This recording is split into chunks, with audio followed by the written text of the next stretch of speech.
Selamat siang Ibu dosen dan teman-teman. Perkenalkan, nama saya Gloria Gunatri Samasu dengan NIM 2022-30098. Di saat ini saya akan membahas materi dari kelompok 2 mengenai identifikasi dan pengukuran risiko. Dan video ini akan menjadi ujian akhir semester pada mata kuliah manajemen risiko. Pada materi ini terdapat 4 subpokok pembahasan, yaitu yang pertama, identifikasi risiko dengan analisis sekuen lainnya, dan yang kedua, identifikasi sumber-sumber risiko, dan yang ketiga adalah matriks dan signifikansi risiko, dan juga yang keempat adalah teknik kuantifikasi risiko lainnya.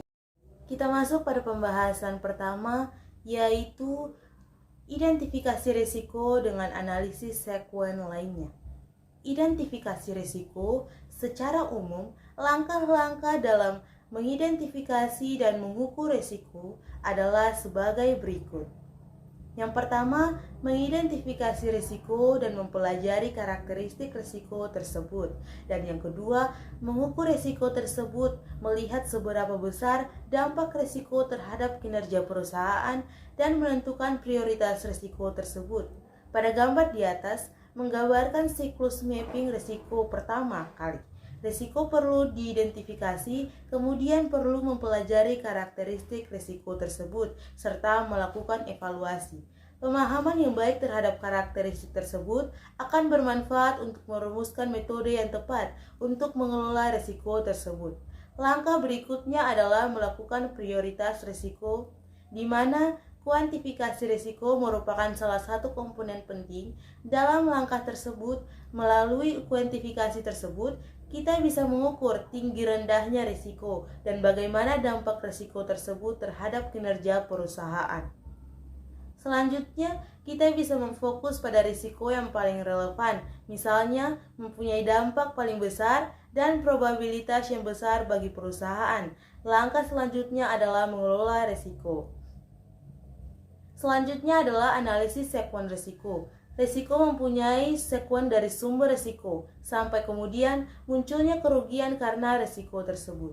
Bagan berikut ini menggambarkan sekuen. Semacam ini disertai dengan ilustrasi analisis sekuen risiko untuk risiko kebakaran. Bagan atas menunjukkan pertama ada sumber risiko, yaitu api. Api bisa menyebabkan kebakaran dan kerugian bagi organisasi. Kemudian ada faktor yang menjadi katalis, yaitu mempercepat atau memperbesar kemungkinan munculnya kejadian yang tidak diinginkan. Dalam contoh di atas, faktor risiko tersebut adalah minyak tanah yang ditaruh di dekat kompor. Situasi tersebut akan meningkatkan kemungkinan terjadinya kebakaran. Jika terjadi kebakaran, maka gedung yang ditempati kompor tersebut akan terbakar. Dengan kata lain, gedung tersebut menghadapi eksposur terhadap risiko kebakaran. Kemudian terjadi kejadian yang tidak diinginkan, yaitu kebakaran. Kebakaran tersebut dapat mengakibatkan kerugian. Kita lanjut pada pembahasan kedua, yaitu mengenai mengidentifikasi sumber-sumber risiko. Teknik lain adalah dengan memperluas pengamatan terhadap sumber-sumber risiko setelah sumber-sumber risiko tadi diidentifikasi. Kita mencoba melihat risiko-risiko apa saja yang bisa muncul dari sumber risiko tersebut. Berikut ini merupakan sumber risiko dari lingkungan di sekitar kita.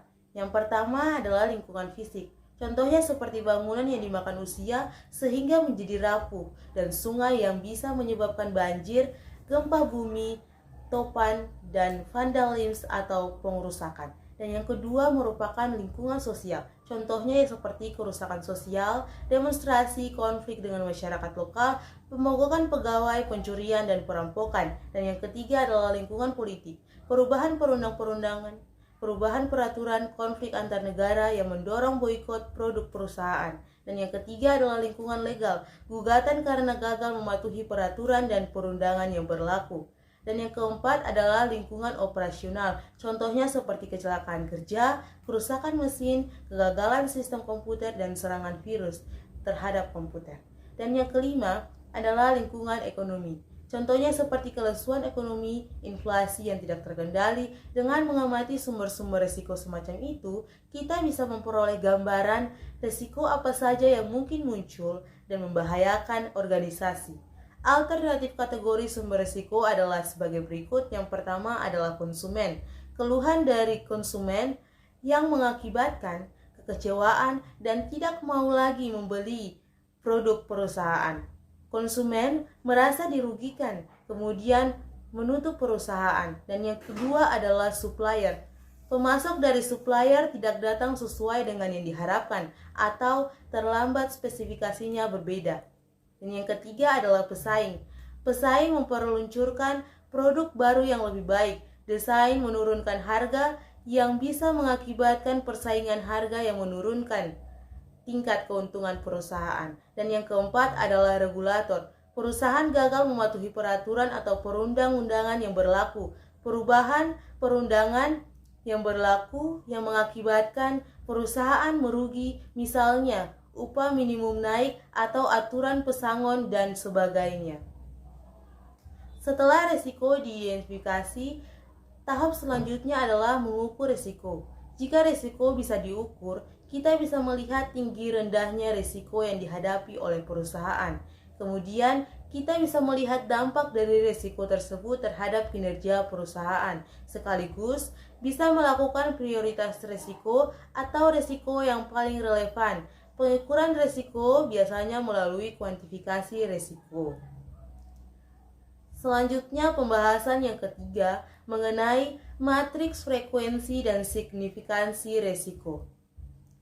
Teknik pengukuran yang cukup sederhana atau tidak terlalu melibatkan kuantifikasi yang rumit adalah pengelompokan risiko berdasarkan dua dimensi, yaitu frekuensi dan signifikansi.